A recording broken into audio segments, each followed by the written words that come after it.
Good morning students. आज हम अध्ययन करेंगे क्लास 11 का फिजिक्स का टॉपिक 6 जिसका नाम है कार्य, ऊर्जा और शक्ति।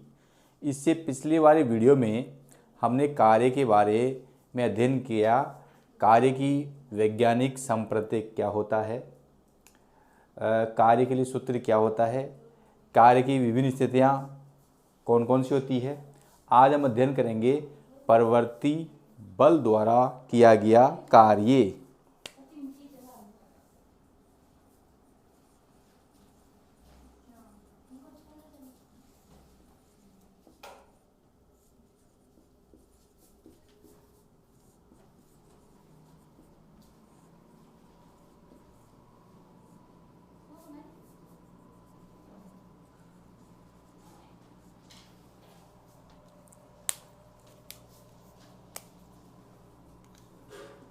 Work done by variable force. तो today study about work done by variable force. यदि स्थिति के साथ माना कि ये विस्थापन ds है, इस पर बल लग रहा है F, और ये स्थिति बिंदु A से बिंदु B तक विस्थापित है। यदि ये एंगल थीटा हो, ये थीटा है। चित्रानुसार बिंदु A से बिंदु B विस्थापन के लिए किए गए कार्य हम निकालेंगे। इसके लिए हमने A से B के विस्थापन के लिए एक छोटा विस्थापन अल्फांश ds लिया, जिस पर बल F लग रहा है। तो F और विस्थापन ds के मध्य एंगल थीटा है। यदि स्थिति के साथ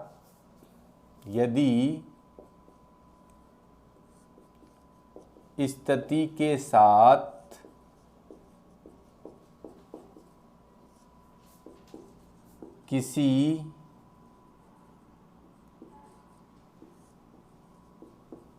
बल द्वारा परिमाण व दिशा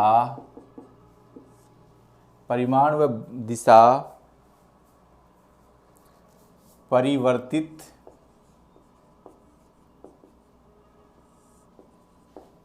हो, तो यदि स्थिति के साथ किसी बल द्वारा परिमाण व दिशा परिवर्तित हो, तो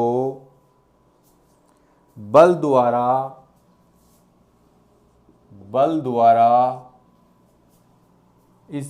द्वारा अत्यंत सूक्ष्म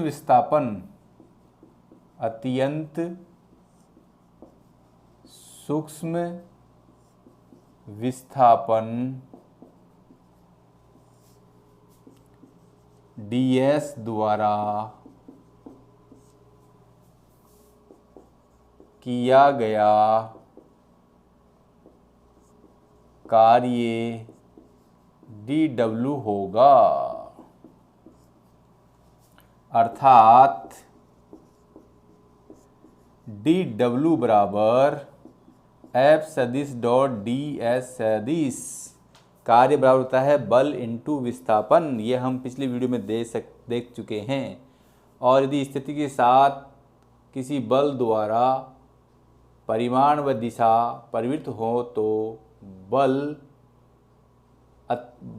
अत्यंत सूक्ष्म विस्थापन द्वारा किया गया कार्य, बल द्वारा अत्यंत सूक्ष्म विस्थापन में किया गया कार्य, बल द्वारा अत्यंत सूक्ष्म विस्थापन में किया गया कार्य।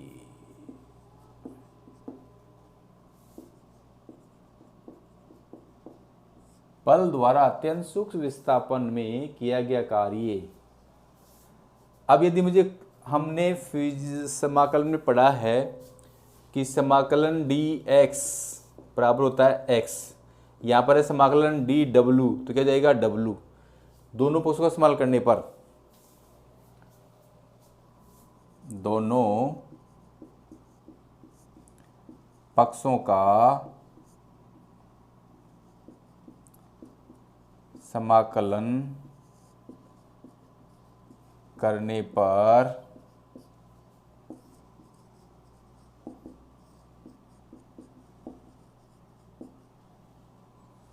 देखो डी डब्ल्यू का इस्तेमाल क्या आता है, डब्ल्यू एफ सदिश डॉट डी एस सदिश।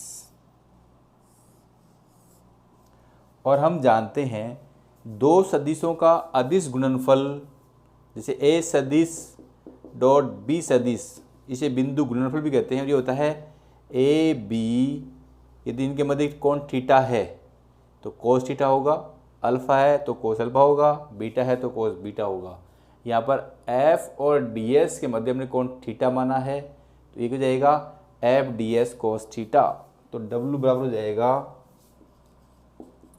समाकलन F D S cos theta, जिसको मैं लिख सकता हूँ F cos theta D S. इसको मैं समीकरण नंबर 1 दे सकता हूँ। इसके दूसरे रूप आपका ये वाला और ये वाला हो सकता है, या मैं इसको ऐसे भी लिख सकता था कि किया गया कुल कार्य, ये जो W है वो अत्यंत सूक्ष्म विस्थापन ds में किया गया कार्य dW है। यदि हम कुल कार्य निकालना होता है तो हम दोनों पक्षों का समाकलन करते हैं और समाल करेंगे तो W क्या आएगा, कुल कार्य। W क्या आएगा, कुल कार्य। अब आप इसका स्क्रीनशॉट ले सकते हैं।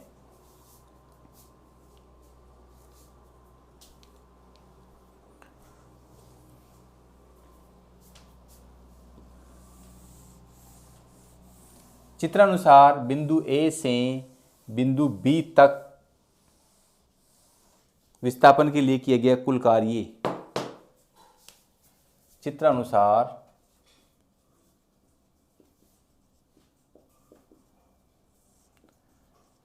बिंदु A से बिंदु B तक विस्थापन के लिए किया गया कार्य W बराबर A से B एफ सदिश डॉट डी एस सदिश। ये आपका समीकरण नंबर 2 हो जाएगा, क्योंकि हम बिंदु A से बिंदु B तक के विस्थापन के लिए किए गए कार्य निकालना चाहते हैं। तो लिमिट क्या हो जाएगी, A से B।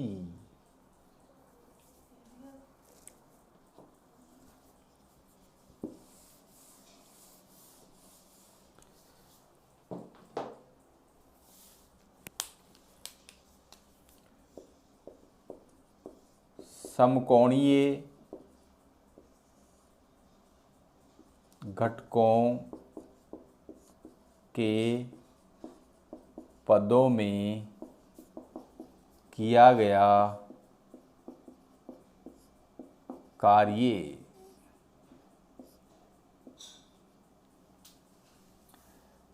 माना एफ सदिश बराबर एफ एक्स आई के एफ वाई जे कैप एफ जेड के कैप। एक्स एक्स की दिशा में बल एफ एक्स है, वाई एक्स की दिशा में बल एफ वाई है, जेड एक्स की दिशा में बल एफ जेड है। और डी एस सदिश लिखा जाएगा डी एक्स आई कैप डी वाई जे कैप और डी जेड के कैप। यहाँ पर जो डी एक्स है, डी वाई है और डी जेड है, क्रमशः है एक्स एक्स, वाई एक्स और जेड एक्स की दिशा में विस्थापन है। अब मुझे निकालना है एफ सदिश डॉट डी एस सदिश। तो ये आपका हो जाएगा एफ एक्स आई कैप एफ वाई जे कैप एफ जेड के कैप डॉट डी एक्स आई कैप डी वाई जे कैप और डी जेड के कैप। अब देखो दो सदिशों के बिंदु गुणन जानते हैं कि आई कैप डॉट आई कैप 1 होता है, इसके अलावा I dot J I dot के 0 होता है। तो ये आपका आ जाएगा एफ एक्स डी एक्स। इसी प्रकार जे कैप डॉट जे कैप 1 होता है, बाकी सब 0 होते हैं, ये आ जाएगा आपका एफ वाई डी वाई। और j cap dot k cap 1 होता है, बाकी सब क्या होंगे 0, तो ये आ जाएगा एफ जेड डी जेड। या मैं यूँ कह सकता हूँ कि आई कैप और आई कैप डॉट 1 होता है इसलिए गुणा हो जाएगा, बाकी 0 होते हैं। इसके बाद j cap dot j cap भी क्या होता है 1 होता है, इसलिए f y into d y हो जाएगा। अब ये एफ सदिश डॉट डी एस सदिश का मान समीकरण 2 में रखने पर एफ सदिश डॉट डी एस का मान समीकरण 2 में रखने पर तो W बराबर आ जाएगा ए से B F x D x plus f Y D Y plus f Z D z. अब हम समाकलन का गुणन जानते हैं कि जब 2 या 2 से अधिक समाकलन योग के रूप में हो तो उनका अलग अलग समाकलन हो जाता है, तो ये आपको हो जाएगा ए से B F x D x plus A से B F Y D Y plus A से B F Z D Z. जब 2 या 2 से अधिक फंक्शन योग या अंतर के रूप में हों तो उनके अलग अलग फंक्शन का समाकलन योग और अंतर के रूप में हो जाता है। अब पुनः आप इसका स्क्रीनशॉट ले सकते हैं।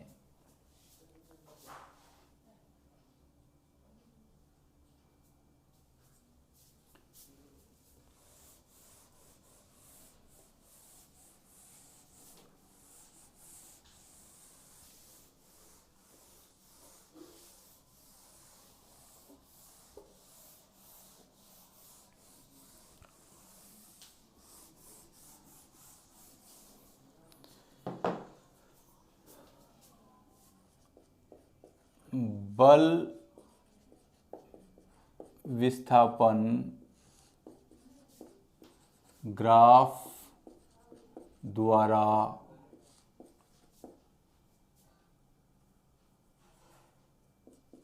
किए गए कार्य की गणना work done calculation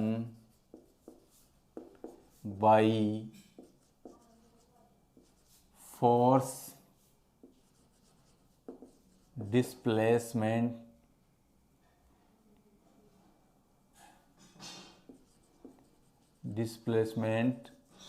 graph. Dear students, हम क्या करते हैं एक्स एक्स पर विस्थापन लेते हैं और वाई एक्स पर बल लेते हैं।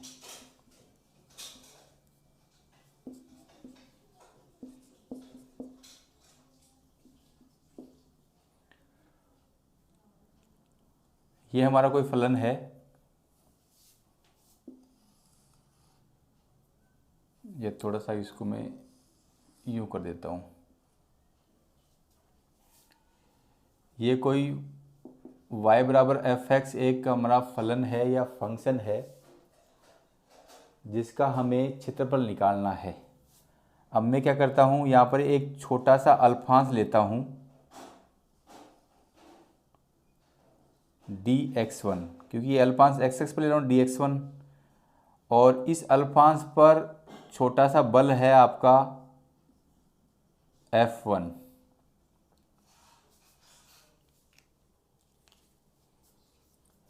ऐसे ही यहाँ पर एक छोटा सा बल लेता हूँ, छोटा सा विस्थापन dx2 लेता हूँ, उस पर आपका बल है F2। इसी प्रकार मैं यहाँ पर लेता हूँ विस्थापन x3, और इस विस्थापन के लिए बल है F3। इसी प्रकार मैं आगे लूँगा, तो ये मेरा लास्ट वाला जो है उसके लिए बल आपका ये आ जाएगा Fn। ये आपका विस्थापन xn है। ऐसे आपके ये सारे अल्पांश लिए हैं।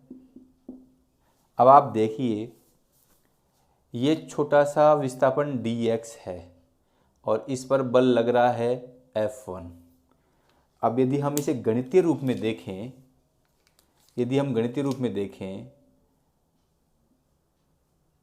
तो ये इसकी चौड़ाई है और ये इसकी लंबाई है, तो ये हो जाएगा F1 dx क्षेत्रफल हो गया। और यदि हम परिभाषा से देखें तो किया गया कार्य W बराबर हो जाएगा पहले अल्पांश का क्षेत्रफल F सदिश डॉट dx1 सदिश, दूसरा हो जाएगा F2 सदिश डॉट dx2 सदिश, इसी प्रकार F3 dx3 plus dot dot dot Fn dot dxn सदिश।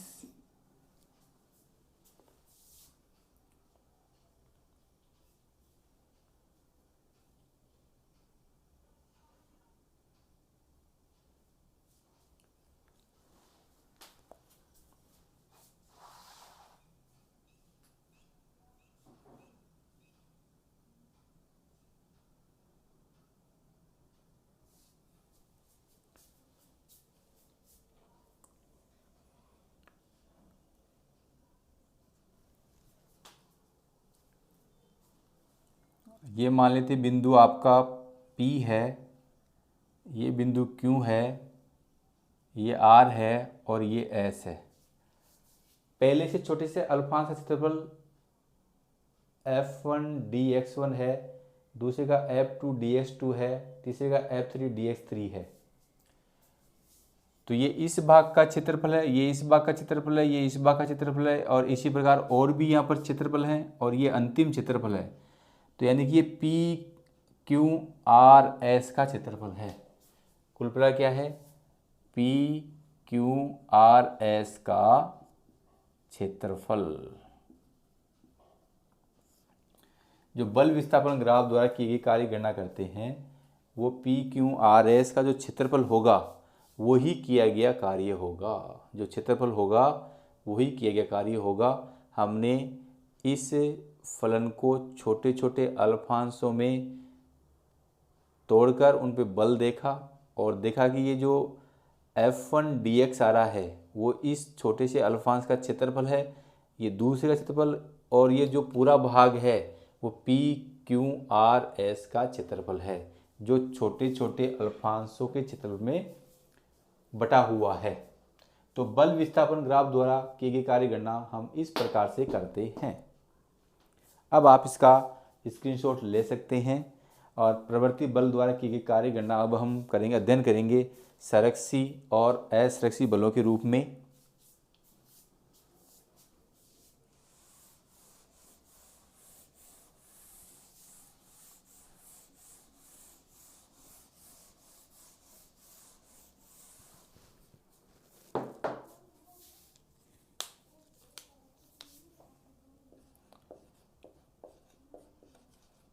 संरक्षी बल और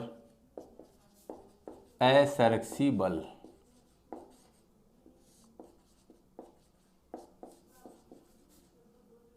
कंजर्वेशन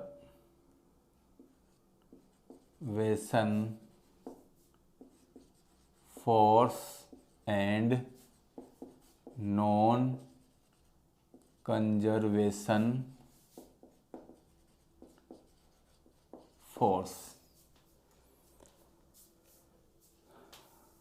यदि हम परिभाषा में जाएं तो संरक्षी बल पथ पर निर्भर नहीं करते हैं।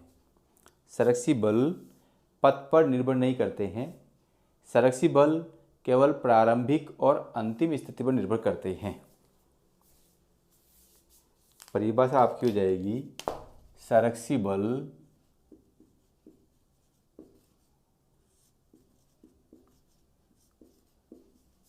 पथ पर निर्भर नहीं करते हैं।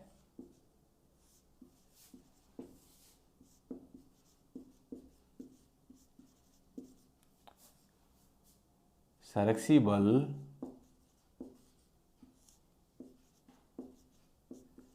केवल प्रारंभिक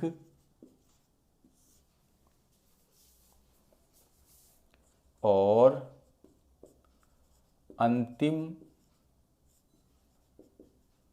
स्थिति पर निर्भर करते हैं। ये हमारा पहला परिभाषा है। अब इसे हम सिद्ध करेंगे कि संरक्षी बल पथ पर निर्भर नहीं करते हैं, केवल प्रारंभिक और अंतिम स्थिति निर्भर करते हैं। कैसे? इसके लिए मैं आपका एक उदाहरण लेता हूँ। यह आपका कोई एक बॉक्स है, यहाँ इस पर एक m द्रव्यमान की वस्तु रखी हुई है।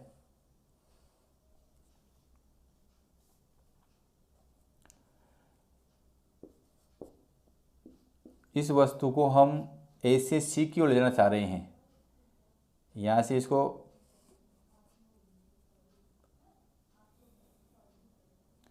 देखो, हम ये जानते हैं कि जो भार है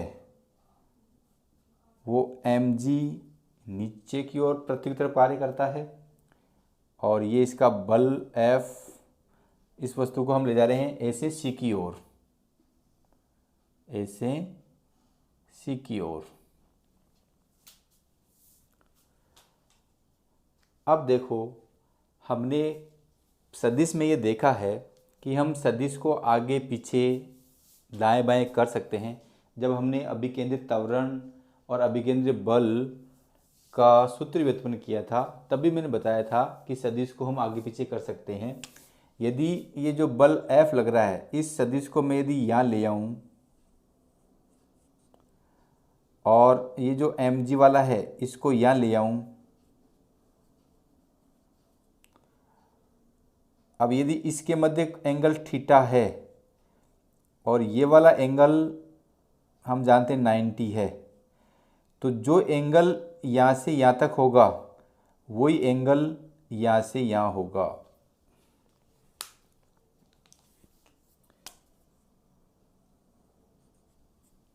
इस बल F वाले सदिश को मैं यहाँ ला सकता हूँ, mg वाले को यहाँ ला सकता हूँ। अब यहाँ से यहाँ तक 90 है, ये अपन ने थीटा माना है, तो यहाँ से क्या हो जाएगा 90 प्लस थीटा।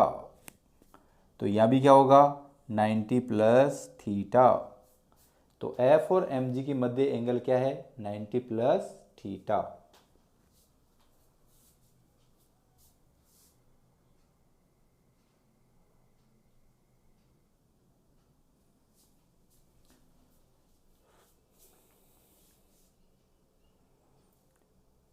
तो वर्क A से C, मैं नीचे लिखता हूँ, वर्क A से C, A से C तक जाने में किया गया कार्य बल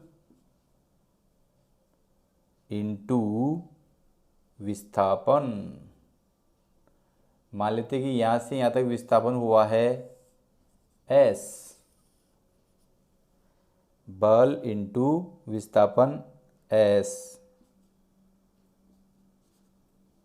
कोस थीटा, थीटा जगह क्या आएगा 90 प्लस थीटा, और एफ की जगह आएगा एम जी एस कोस 90 प्लस थीटा। और हम जानते हैं कोस 90 प्लस थीटा का मान जो होता है माइनस साइन थीटा होता है। तो ये आपको हो जाएगा माइनस एम जी एस, तो ए से सी तक वर्क आ गया M G S.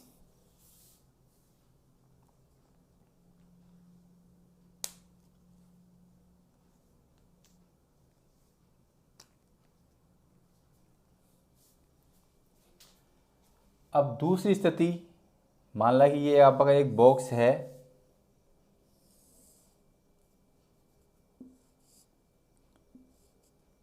A B और सी। पहले इस बॉक्स को मैं ए से बी तक ले जाता हूँ, पहले मैं इस बॉक्स को ए से बी तक ले जाता हूँ, फिर इसको ए से सी तक ले जाता हूँ। तो इस स्थिति में किया गया कार्य, और मेरी ये दूरी जो है वो एस है। हम यह जानते हैं कि इसका भार mg पृथ्वी के केंद्र की ओर कार्य करेगा, और विस्थापन इसका इधर हो रहा है।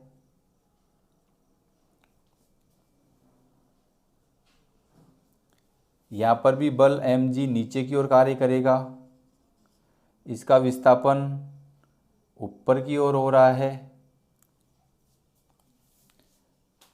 तो हम जानते हैं कि साइन थीटा बराबर लंब बटावा करण, क्योंकि ये हमारा थीटा है तो थीटा के सामने हो जाइए बी सी लंब हो जाएगी, कर्ण आपका एस है तो बी सी जुड़ जाएगा एस साइन थीटा। अब देखो इस स्थिति में भी ये जो विस्थापन हो रहा है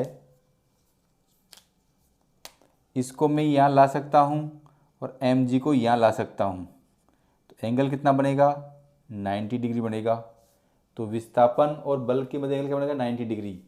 तो वर्क ए से बी एफ एस कोस 90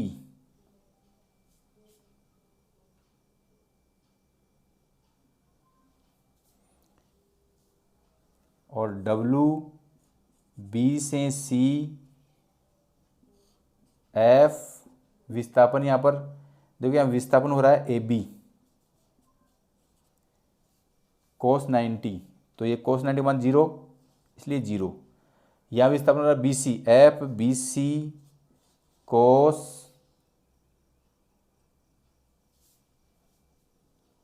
यहाँ थोड़ा ध्यान दीजिए, विस्थापन ऊपर की ओर हो रहा है, mg पृथ्वी केंद्र की ओर कार्य कर रहा है, तो ये एंगल कितना हो जाएगा 180 डिग्री।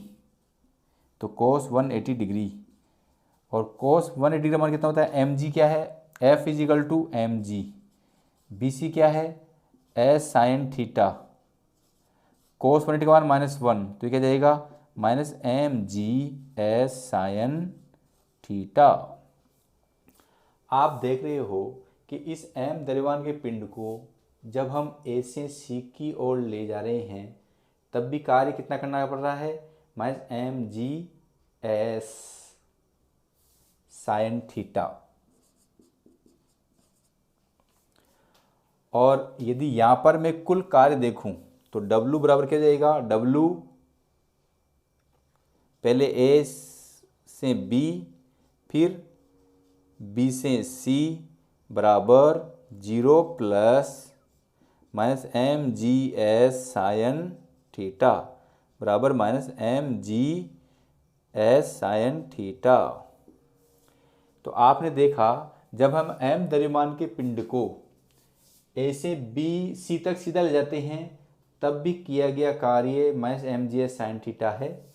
और जब m द्रव्यमान के पिंड को पहले a से b तक ले जाते हैं और फिर b से c तक ले जाते हैं, तब भी कार्य minus M G S sine theta है। अतः हमारी पहली बात सत्य है, संरक्षी बल पथ पर निर्भर नहीं करता है, ये केवल प्रारंभिक और अंतिम स्थिति पर निर्भर करता है। ये केवल प्रारंभिक और अंतिम स्थिति पर निर्भर करता है। ये केवल प्रारंभिक और अंतिम स्थिति पर निर्भर करता है। अब आप इसका स्क्रीनशॉट ले सकते हैं।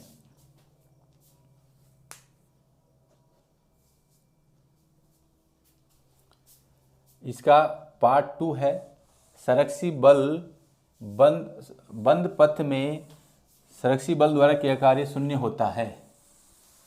बंद पथ में संरक्षी बल द्वारा किया गया कार्य शून्य होता है।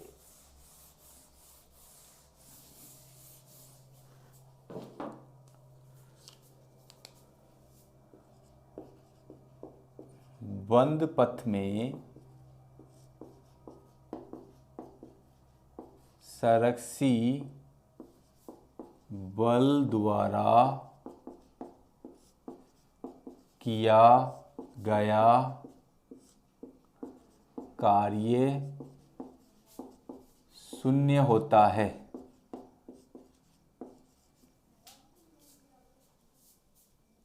इसको हम एक उदाहरण के माध्यम से समझते हैं।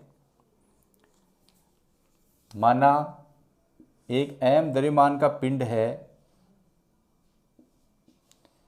जिसका भार mg पृथ्वी केंद्र की ओर कार्य करता है। इस m द्रव्यमान को पिंड को हम A से B तक लेके जा रहे हैं।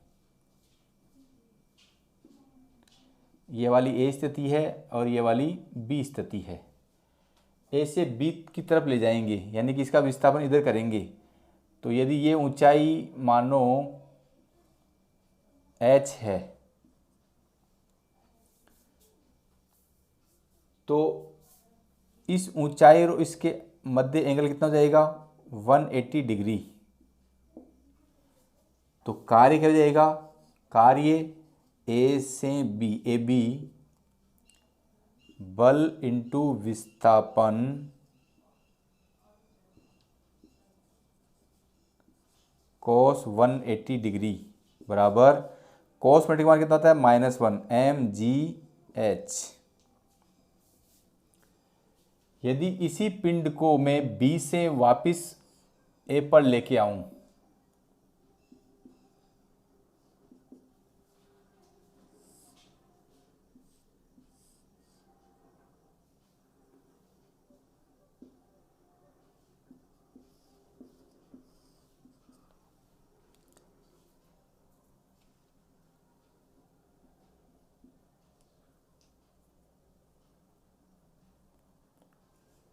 तो बल mg नीचे की ओर कार्य करेगा और ऊंचाई भी नीचे की ओर है।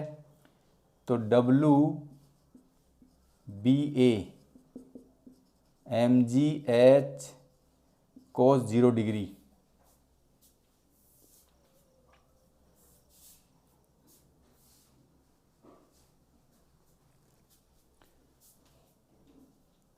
और cos 0 मान मतलब था mgh कुल कार्य WAB plus WBA minus mgh plus mgh बराबर 0। तो बंद पथ में संरक्षी बल द्वारा किया गया कार्य शून्य होता है, या मैं यूँ कह सकता हूँ कि एक राउंड ट्रिप में किया गया कार्य शून्य होता है। पहले हम ऊपर गए फिर नीचे आए, पहले ऊपर गए फिर नीचे आए, तो ये पूरा एक राउंड ट्रिप हो गया। तो ऊपर जाने में किया गया कार्य mg माइनस mgh है, नीचे आने में किया कार्य mgh है। जिधर पृथ्वी केंद्र के बाहर लग रहा है उधर ही हम दूरी तय कर रहे हैं, तो बल और विस्थापन के मध्य एंगल 0 डिग्री होने से किया गया कार्य क्या हो गया, mgh। और जब हम कुल कार्य निकालेंगे तो क्या आएगा, 0। अतः बंद पथ में संरक्षी बल द्वारा किया गया कार्य 0 होता है। ये इसकी दूसरी परिभाषा है। अब देखो कुछ संरक्षी बलों के उदाहरण हैं। कौन कौन से बल संरक्षी बल होते हैं? उदाहरण,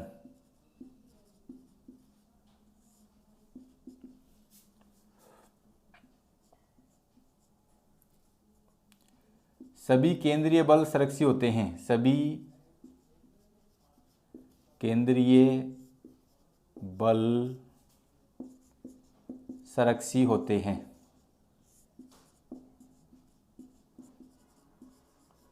सभी केंद्रीय बल संरक्षी होते हैं। चुंबकीय बल,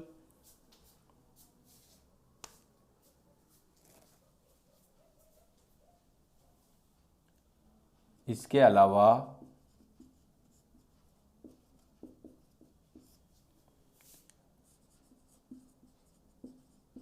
चुंबकीय बल,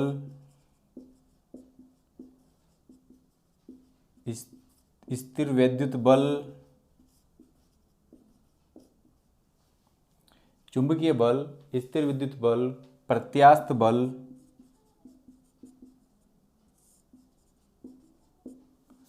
और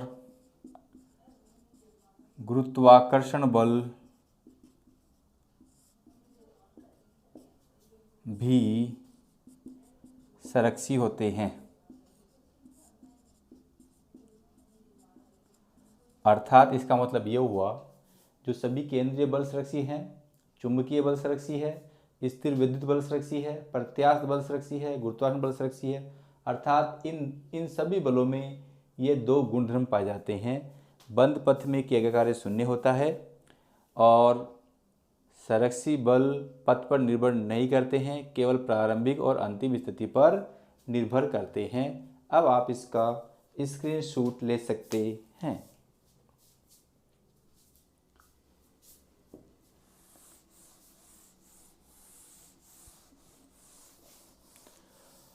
डियर स्टूडेंट्स, आपने संरक्षी बल के 2 अवस्थाओं का अध्ययन किया और उसके उदाहरण देखे। जो बल संरक्षी नहीं है अर्थात वो असंरक्षी है। अतः मैं कह सकता हूँ कि असंरक्षी बल में नंबर 1 कंडीशन होगी, ये पथ पर निर्भर नहीं करते हैं। ये पथ पर निर्भर नहीं करते हैं।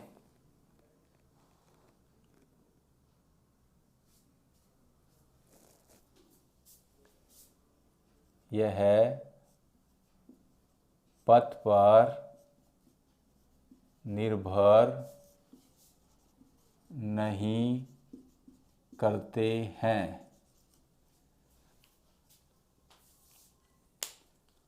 दूसरा आपका हो जाएगा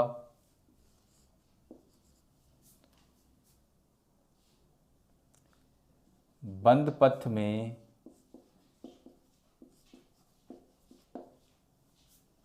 असंरक्षी बलों द्वारा असंरक्षी बल द्वारा किया गया कार्य 0 नहीं होता है।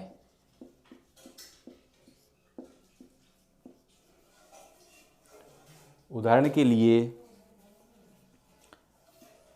माना कि m द्रव्यमान का एक पिंड यहाँ क्षैतिज में रखा हुआ है, जिसका भार mg पृथ्वी के नीचे की ओर कार्य करता है, और इस पिंड को हम F बल से आगे की ओर खींचेंगे तो घर्षण बल पीछे की ओर कार्य करेगा।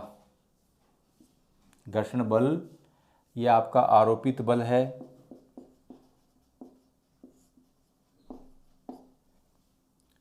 और यह आपका घर्षण बल है। यह मान लो कि मैंने इसमें विस्थापन S कर रहा हूँ,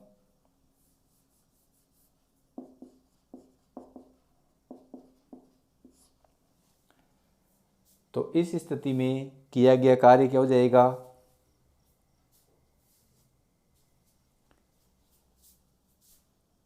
यदि इसको मैं यहाँ ले जाऊँ तो इसके मध्य और कोण कितना होगा 180, तो किया गया कार्य क्या हो जाएगा, W बराबर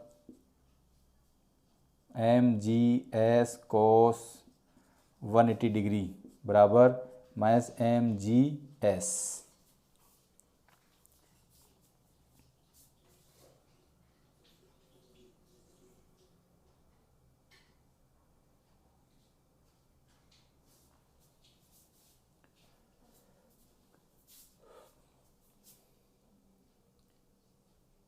और मान लो कि ऐसा ही मैं उदाहरण एक यहाँ ले लूँ,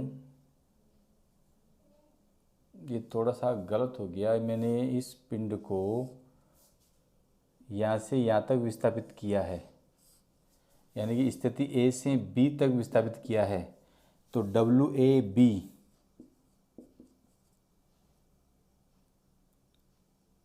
बल इंटू विस्थापन -mgs। अब WABA निकालूं, अब मेरा विस्थापन B से A की ओर होगा, तो जो घर्षण बल है वो तो आपका फिर कि घर्षण बल का नेचर क्या होता है, जिधर विस्थापन होता है उसकी विपरीत दिशा में घर्षण बल लगता है। तो यहाँ पर भी किया गया कार्य B से A की ओर क्या हो जाएगा, mgs cos 180, mgs cos 180, और हम जानते हैं कि cos 180 का मान -1 होता है, तो यह हो जाएगा -mgs। कुल कार्य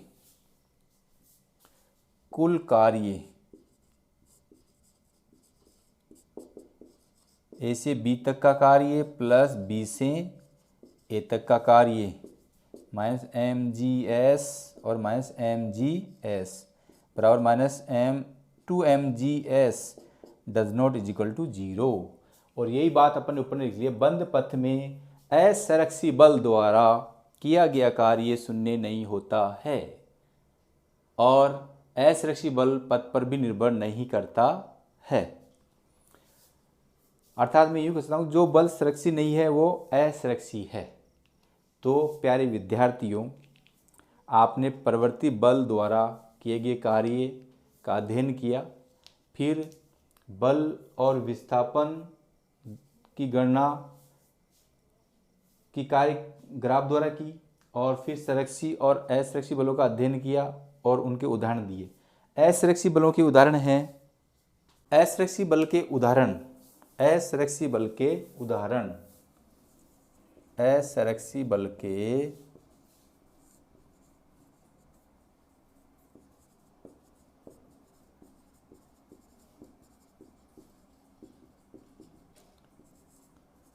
घर्षण बल,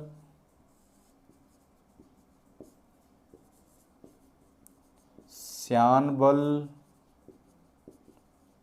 और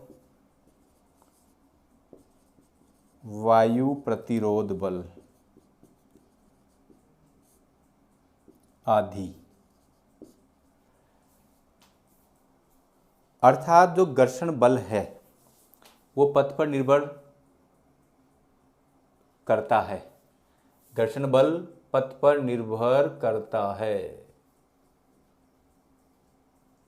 इसी प्रकार श्यान बल भी पथ पर निर्भर करता है, वायु प्रतिरोध भी पथ पर निर्भर करता है।